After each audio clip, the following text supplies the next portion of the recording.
मैं डॉक्टर सज्जन पोसवाल, सह आचार्य और विभागाध्यक्ष इतिहास विभाग, राजकीय महाविद्यालय झालावाड़ के इस डिजिटल कक्ष में आप लोगों का स्वागत करती हूँ।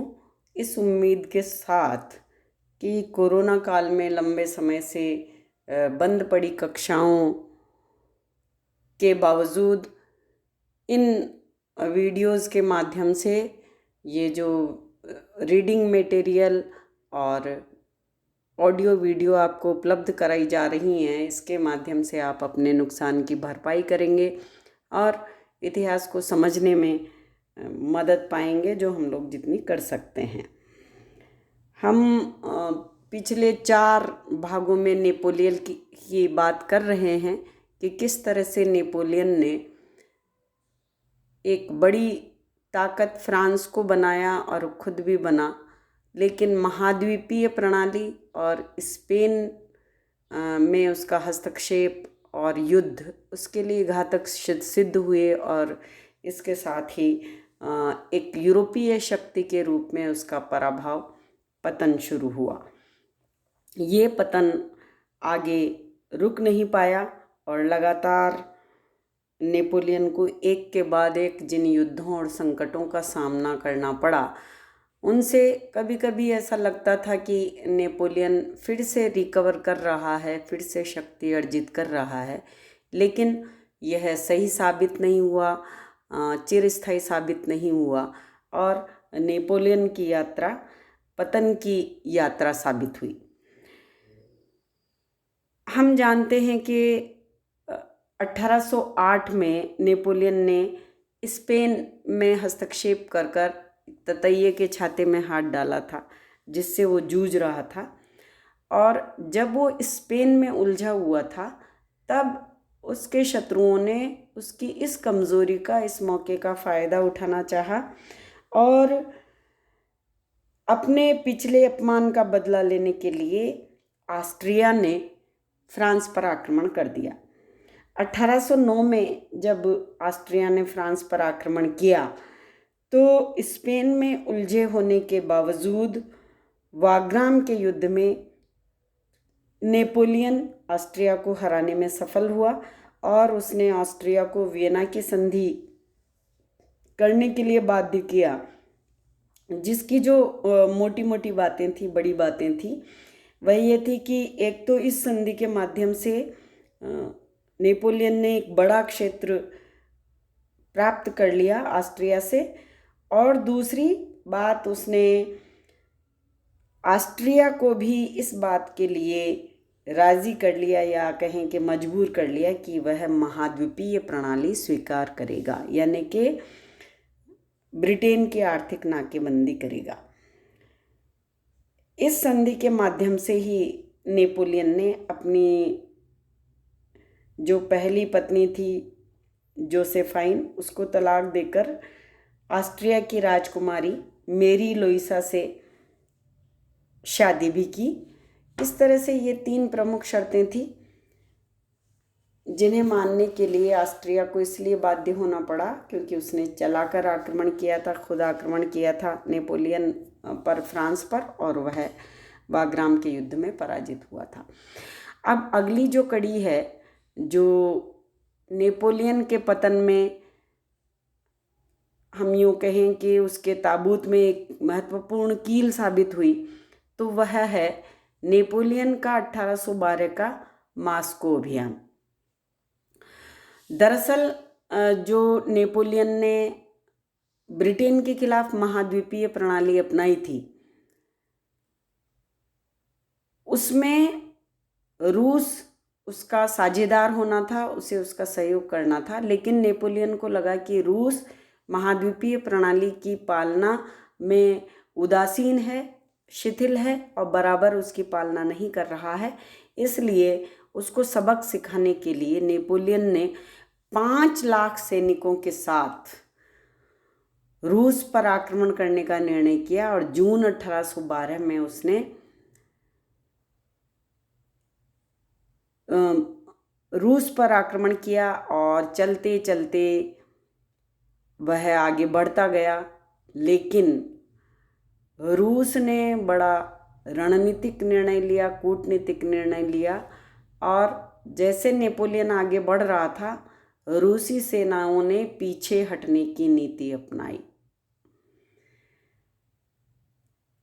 चलते चलते दिसंबर तक मास्को के पास 12 दिनों का युद्ध हुआ दोनों पक्षों में, लेकिन उसका कोई निर्णय नहीं हुआ, हार जीत तय नहीं हुई। रूस के सैनिक पीछे हटते गए और दिसंबर की भरी ठंड में नेपोलियन के लाखों सैनिकों ने वीरान मास्को पर अधिकार कर लिया। नेपोलियन को लग रहा था कि उसने रूस की राजधानी पर अधिकार कर लिया है, लेकिन मास्को खाली था, और खाली मास्को पर अधिकार होने से नेपोलियन भले ही खुश हो, लेकिन रूस का राजा, जिसे जार कहा जाता है, उसने कोई संधि का प्रस्ताव नहीं भेजा। जब जार ने कोई संधि का प्रस्ताव नहीं भेजा, तब नेपोलियन को अपना नुकसान समझ में आया और वह हताश होकर वापस लौट आया। और यह नेपोलियन का दुर्भाग्य था कि वह 5 लाख सैनिकों के साथ मास्को पहुंचा था, लेकिन रास्ते में ठंड से और सुविधाओं के अभाव में उसके लाखों सैनिक मारे गए और केवल 1 लाख सैनिक ही वापस फ्रांस पहुंचे। यह जो मास्को अभियान है, यह नेपोलियन के लिए बहुत बड़ा झटका था, क्योंकि इसने नेपोलियन की प्रतिष्ठा को यूरोप में समाप्त कर दिया और उसके खिलाफ जितनी भी शक्तियां थी यूरोप में, उन्हें फिर से उसके खिलाफ संगठित होने की ऊर्जा और शक्ति प्रदान की। इस तरह से नेपोलियन के लिए मास्को अभियान घातक साबित हुआ, और मास्को अभियान की उसकी असफलता को देखकर जर्मनी की जनता में बहुत उत्साह पैदा हुआ और उसने नेपोलियन फ्रांस के खिलाफ युद्ध की घोषणा कर दी। 1813 में हुए इस युद्ध में हालांकि प्रशिया की सेना पराजित हुई, लेकिन नेपोलियन ने अहंकारवश कोई संधि नहीं की। परिणाम स्वरूप अब ऑस्ट्रिया, प्रशिया और रूस ने मिलकर नेपोलियन के खिलाफ एक गुट का निर्माण कर लिया। अब जब नेपोलियन किसी भी तरह के समझौते के लिए तैयार नहीं था, तो उसके खिलाफ यूरोपीय शक्तियां और मजबूती से आगे बढ़ीं और अगस्त 1813 में रूस, ऑस्ट्रिया, प्रशिया तीनों ने मिलकर फ्रांस पर आक्रमण किया। इस युद्ध को जो 19 अक्टूबर 1813 को हुआ था, इसको लिपजिग का युद्ध कहते हैं। इसको राष्ट्रों का युद्ध भी कहा जाता है। इसमें फ्रांस की पराजय हुई। पराजय के बावजूद संगठन ने, जो यूरोपीय शक्तियां थी, उन्होंने नेपोलियन के सामने ये प्रस्ताव रखा कि उसकी फ्रांस की जो प्राकृतिक सीमाएं थीं उनको सुरक्षित रखा जाएगा, और अगर वे इस प्रस्ताव को मानते हैं तो नेपोलियन के साथ संधि करने के लिए ये देश तैयार थे। लेकिन नेपोलियन ने फिर एक गलती की और अपने अहंकारवश इस प्रस्ताव को उसने अस्वीकार कर दिया। जब उसने इस प्रस्ताव को अस्वीकार कर दिया तो मित्र देशों ने फिर से फ्रांस पर आक्रमण किया। उत्तर की तरफ से फ्रांस पर प्रशिया, रूस और ऑस्ट्रिया ने आक्रमण किया, जबकि दक्षिण की तरफ से ब्रिटेन, स्पेन और पुर्तगाल ने आक्रमण किया। और 31 मार्च 1814 को पेरिस पर, यानी कि फ्रांस की राजधानी पर, मित्र देशों का कब्जा हो गया। नेपोलियन को इटली के टस्कनी तट पर स्थित एल्बा द्वीप का शासक बना दिया गया। 20 लाख फ्रैंक वार्षिक उसको पेंशन दी गई। फ्रैंक जो फ्रांस की मुद्रा है उसे कहा जाता है। और ये जो एल्बा द्वीप है जिसका आकार 19/9 मील उसकी परिधि है, वह वहाँ का उसको शासक बना दिया गया। और फ्रांस में एक बार फिर से बोर्मा वंश के लुई 18वें को राजा बनाया गया, शासक बनाया गया, जो बहुत ज़्यादा फ्रांस में अलोकप्रिय था। इस तरह से नेपोलियन की शक्ति का, सत्ता का यूरोप ही नहीं फ्रांस में भी अवसान हुआ। उसको एल्बा द्वीप का शासक बनाकर भेज दिया गया, जो एक तरह से नॉमिनल सत्ता थी। अब इसके बाद जैसे दीपक की लौ है, बुझने से पहले बहुत तेज़ होती है, उस तरह का क्लाइमेक्स हमें नेपोलियन के इतिहास में दिखाई देता है। और इसकी कहानी इस दृष्टि से बड़ी रोचक लगती है। आप इसको अगर थोड़ा समझ कर इसकी कल्पना करके पढ़ेंगे और सुनेंगे तो आपको समझ में आएगा कि देखिए किस तरह से इतने लंबे समय तक संघर्ष करने के बावजूद और इतनी हार के बावजूद नेपोलियन का जो साहस था वह दुर्दमनीय था। यूरोप की सारी शक्तियां उसके खिलाफ खड़ी थी। फ्रांस अकेला था, लेकिन इसके बावजूद नेपोलियन ने अपनी हार नहीं मानी। उसको मित्र देशों ने एल्बा द्वीप में भेज दिया था और फ्रांस में एक अलोकप्रिय व्यक्ति को लुई 18वें को शासक बनाया गया था, जिसका फायदा उठाकर नेपोलियन मार्च 1815 में एल्बा से पलायन करके भागकर फ्रांस में आ गया। और आपको यह जानकर आश्चर्य होगा कि यूरोप के तमाम मित्र देशों की शत्रुता के बावजूद, नाराज़गी के बावजूद अभी भी नेपोलियन फ्रांस का नायक था, लोक नायक था। और यही वजह है कि जब वह एल्बा द्वीप से भागकर फ्रांस में आया तो फ्रांस की आम जनता और सेना दोनों ने उसका भव्य स्वागत किया। और इसका परिणाम यह हुआ कि 20 मार्च 1815 को नेपोलियन एक बार फिर से फ्रांस का सम्राट बन गया।